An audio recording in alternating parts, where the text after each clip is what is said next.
दोस्तों, मनुष्य का मन भी ना बड़ा चालाक होता है। वह उसे उसके ही जाल में फंसा देता है। हर व्यक्ति के अंदर बहुत सारे अंधविश्वास होते हैं और ऐसा नहीं है कि हर अंधविश्वास गलत होता है।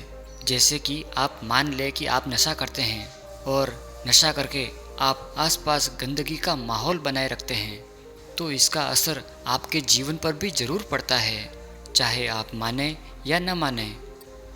मैं आज आपको एक छोटी सी कहानी के माध्यम से आपको समझाने की कोशिश करूंगा।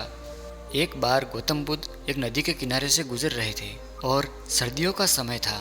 सभी लोग मार्ग पर मोटे मोटे वस्त्र ओढ़कर चल रहे थे। तभी बुद्ध की नज़र एक व्यक्ति पर पड़ी जो नदी के ठंडे पानी में डुबकी लगा रहा था। बुद्ध उस व्यक्ति को देखकर थोड़ा आश्चर्यचकित होते हैं, क्योंकि वह व्यक्ति कांप भी रहा था और नहा भी रहा था। बुद्ध उस व्यक्ति को इतनी ठंड में नदी में डुबकी लगाने का कारण पूछते हैं। फिर वो व्यक्ति बुद्ध को बताता है वो सुबह सुबह नदी के पानी में नहा धोकर पूजा के लिए जा रहा था। तभी उसका पैर एक मेंढक के ऊपर पड़ गया और उसके कारण मैं अपवित्र हो गया, और इसीलिए मैं फिर से पवित्र होने के लिए नदी में डुबकी लगा रहा हूँ। बुद्ध उस व्यक्ति की बात सुनकर मुस्कुराते हैं और उसे पूछते हैं, क्या तुम मुझे बता सकते हो कि वो मेंढक कहाँ रहता है? वो व्यक्ति कहता है, पानी में। फिर बुद्ध कहते हैं, जब तुम इसी पानी में डुबकी लगाने से पवित्र हो सकते हो, तो वो मेंढक तो हमेशा ही इसी पानी में ही रहता है, तो वो मेंढक तो पहले से ही पवित्र होगा। उसके सूने से तुम अपवित्र कैसे हो सकते हो? उस व्यक्ति को ये बात जचती है और वो पानी से बाहर आ जाता है। वो कांपता हुआ व्यक्ति अपना वस्त्र उठाकर पहन लेता है। आगे बुद्ध उस व्यक्ति से कहते हैं, ताकि वो तुम्हारा खुद का अनुभव न बन जाए। मनुष्य अपने मन के कारण ही दुख पाता है, और जो चीज़ अपवित्र है उन्हें तो वो अपवित्र नहीं मानता, लेकिन जो चीज़ पवित्र है उन्हें तो वो अपवित्र मानता है। जैसे कि लोग नशा करते हैं, गलत विचार करते हैं, एक दूसरे से घृणा का भाव रखते हैं, लेकिन इन्हें वह अपवित्र नहीं मानते। वे मानते हैं कि कोई जीव जो उनके जीवन में कोई प्रभाव ही नहीं डालता है वह अपवित्र है। मनुष्य हमेशा अंधविश्वासों में जीता है, जिसके कारण वो पूरे जीवन अच्छे से जीवन जी ही नहीं पाता। फिर वो व्यक्ति बुद्ध से पूछता है, हे बुद्ध, सबसे बड़ा अंधविश्वास क्या है?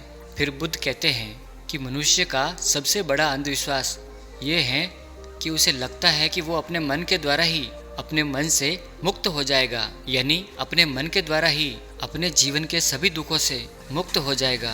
तुम अपने चारों तरफ देखो, तुम पाओगे कि हर व्यक्ति अपने मन के ही जाल में उलझा हुआ है। कोई डरा हुआ है तो कोई उम्मीदों में जी रहा है, और किसी को ये लगता है कि कल सब कुछ ठीक हो जाएगा। लेकिन वास्तविकता ये है कि जब तक मनुष्य अपने जीवन को नहीं समझेगा तब तक कुछ भी ठीक नहीं हो सकता, और ये ही शाश्वत सत्य है। वो व्यक्ति बुद्ध से पूछता है कि मन को कैसे समझा जाता है। बुद्ध कहते हैं कि जागरूकता के द्वारा। पूरे दिन में जब भी तुम्हें याद आए, जागरूक होकर देखो कि तुम्हारा मन तुमसे क्या करवा रहा है। तुम्हारा मन बार बार तुम्हें बुलाने का प्रयास कर रहा है, लेकिन तुम्हें बार बार प्रयास करते रहना है। तुम्हें दिन में ये बार बार देखना है कि क्या तुम उसी रास्ते पर जा रहे हो कि जो तुम्हें अपनी मंजिल तक पहुंचाएगा, जहां तुम जाना चाहते हो। अपने मन को बार बार समझाना ही सफलता का सूत्र है, और इसी तरह तुम अपने मन को समझाकर अपने मन से मुक्त हो सकते हो। दोस्तों, आशा करते हैं आपके लिए ये कहानी प्रेरणादायक रही होगी। कहानी अगर अच्छी लगी हो तो वीडियो को एक लाइक और चैनल को सब्सक्राइब कर ही लीजिएगा। मिलते हैं अगले वीडियो में, तब तक के लिए धन्यवाद।